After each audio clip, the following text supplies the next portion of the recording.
apa kabar semuanya? Kembali lagi di YouTube channel aku. Pada hari ini aku mau bahas tentang reksadana. Nah, sebelumnya aku pernah review satu aplikasi untuk membeli reksadana namanya Bibit, bisa dilihat di video sebelum ini. Nah, di sana aku jelasin gimana caranya membeli reksadana dan juga obligasi. Tapi di video kali ini aku pengen bahas tentang reksadana. Mungkin ada beberapa dari teman-teman yang belum tahu sebenarnya reksadana itu apa sih? Nah, simpelnya reksadana itu adalah di mana kita menitipkan uang kita kepada sesuatu badan. Kita anggap dia adalah manajer investasi. Nah, si manajer investasi ini akan mengumpulkan uang dari beberapa orang. Beberapa orang yang membeli reksadananya. Jadi dia ngumpulin uang dari beberapa orang, misalnya yang dia kumpulin itu adalah 1 miliar. Nah, dia akan pakai 1 miliar ini untuk diinvestasikan ke beberapa instrumen keuangan.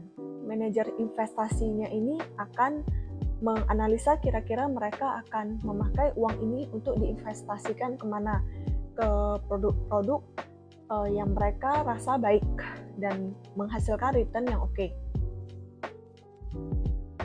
Nah, kenapa kita harus membeli reksadana?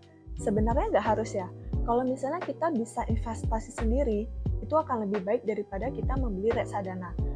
Tapi balik lagi, nggak semua orang bisa dan paham ilmu untuk investasi sendiri. Misalnya saja investasi saham. Kita perlu waktu yang lebih dan kita perlu tenaga, perlu ilmu, perlu waktu untuk belajar bagaimana cara menganalisa saham yang tepat sehingga kita tidak sembarangan atau salah memilih saham mana yang kita investasikan. Maka dari itu, orang-orang lebih memilih untuk membeli reksadana. Jadi idealnya kita menitipkan uang kita ke manajer investasi, mereka akan bantu kita untuk membelikan saham-saham yang mereka rasa baik. Dan tentu saja, sang manajer investasi juga harusnya sudah memfilter saham mana yang seharusnya mereka beli. Apa keuntungannya membeli reksadana? Yang pertama adalah sudah dikelola oleh ahlinya. Jadi sang manajer investasi ini juga bukan orang sembarangan. Mereka itu adalah orang yang sudah mengambil sertifikasi untuk menjadi manajer investasi. Dan biasanya itu berbentuk perusahaan, bukan perorangan.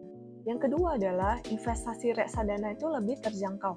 Kita bisa beli reksadana seminim Rp100.000, kita udah bisa membeli reksadana. Beda kalau misalnya kita langsung membeli saham. Sekarang minimal pembelian saham adalah 1 lot. Untuk 1 lot itu 100 lembar. Kalau harga sahamnya itu 2.000, berarti kita harus punya minimal 200.000 untuk bisa membeli saham itu. Dimana kalau saham yang harganya 5.000 atau 10.000, tentu kita tidak bisa berinvestasi dengan modal 100.000 saja. Tapi di investasi reksadana kita bisa membeli dengan minimum 100.000 aja. Nah, berikutnya adalah resikonya lebih minimal. Kenapa? Karena di reksadana mereka itu sudah diversifikasi. Jadi misalnya ketika kita membeli reksadana obligasi, di dalam reksadana obligasi itu sudah ada beberapa produk. Jadi mereka tidak hanya berinvestasi di 1 atau 2 produk saja. Lain kalau misalnya kita yang membeli obligasi sendiri. Untuk membeli obligasi negara misalnya, kita perlu minimal Rp1.000.000. Gimana kalau misalnya kita mau pegang beberapa obligasi negara? Tentu kita harus punya 1 juta, 1 juta, 1 juta. Tapi kalau di reksadana kita tidak perlu uang sebesar itu dan juga kita akan dibantu oleh manajer investasi. Mereka akan menganalisa dan akan membagi porsi kue-kuenya itu. Kira-kira mereka akan investasi di produk-produk mana aja. Lalu likuiditas ini penting karena ketika kita membeli reksadana, kita bisa mencairkannya kapan saja. Beda kalau misalnya kita beli saham atau kita beli obligasi. Kalau kita beli saham tentu aja harus ada orang lain yang mau beli baru kita bisa jual. Kalau di obligasi, apalagi kalau kita beli obligasi negara yang tenornya 3 tahun, maka kita harus tunggu sampai 3 tahun baru kita bisa mencairkannya. Jadi di reksadana ini tingkat likuiditasnya itu lumayan besar. Nah, ada resiko nggak sih kalau kita membeli reksadana? Tentu aja setiap instrumen investasi itu punya resiko. Nah, salah satu resiko di reksadana adalah, tadi aku bilang likuiditasnya lumayan tinggi karena kita bisa jual beli kapan aja. Nah, minusnya adalah kita hanya bisa transaksi di jam bursa. Jadi biasanya di jam bursa itu dari Senin sampai Jumat, dari jam 9 pagi sampai jam 3 sore. Jadi di luar jam bursa itu maka misalnya kita bertransaksi atau kita mau menjual reksadana kita itu di hari Sabtu, maka akan diproses di hari Seninnya. Risiko yang lain adalah berkurangnya nilai unit. Jadi ketika kita beli reksadana, itu kita akan dikasih tahu berapa nilai unit kita, itu namanya NAB. NAB adalah nilai aktiva bersih dari unit kita. Nah, misalnya kita punya uang 100.000, kita mau membeli reksadana yang NAB-nya itu 100. Berarti kita akan menerima 1.000 unit. Nah, tetapi setiap harinya angka harga NAB-nya itu akan naik dan turun tergantung harga pasar. Jadi bisa aja di atas itu, bisa aja di bawah itu. Yang terakhir adalah adanya resiko mismanagement pengelolaan. Ada beberapa reksadana yang bermasalah karena adanya mismanagement dalam pengelolaannya.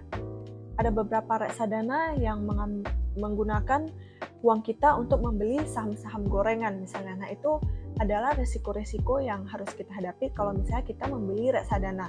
Yang paling penting adalah kita harus selalu cek prospektusnya, apakah uang kita itu dipakai untuk membeli saham-saham apa aja, atau saham menurut kita kalau sahamnya itu kurang oke, kita bisa memutuskan untuk membeli reksadana yang lain. Jadi kita harus baca prospektusnya, kira-kira uang kita itu dipakai untuk membeli saham-saham apa aja. Itu bisa meminimalisir setidaknya kita salah memilih produk reksadana. Nah, yang terakhir adalah gimana caranya membeli reksadana. Kita bisa membeli reksadana dari bank ataupun dari platform-platform investasi yang bisa kita cari di smartphone kita. Salah satunya itu adalah Bibit yang aku review di videoku yang sebelumnya. Itu adalah satu platform supermarket reksadana yang sangat user-friendly yang bisa kita pakai untuk membeli reksadana. Satu aplikasi lainnya itu adalah aku juga memakai iPod. iPod itu bisa dipakai untuk investasi saham dan juga reksadana. Jadi di iPod itu kita juga bisa membeli reksadana, kita tinggal pilih kira-kira mana reksadana yang kita mau dan tipe reksadana apa yang kita mau beli, dan kita bisa segampang itu untuk membeli hanya dari laptop atau dari handphone kita. Sekian pembahasan aku tentang reksadana. Di video selanjutnya mungkin aku akan bahas tipe-tipe reksadana apa aja yang ada di pasaran. Semoga itu bisa membantu teman-teman yang mau memulai untuk investasi reksadana. So stay tuned on the next video.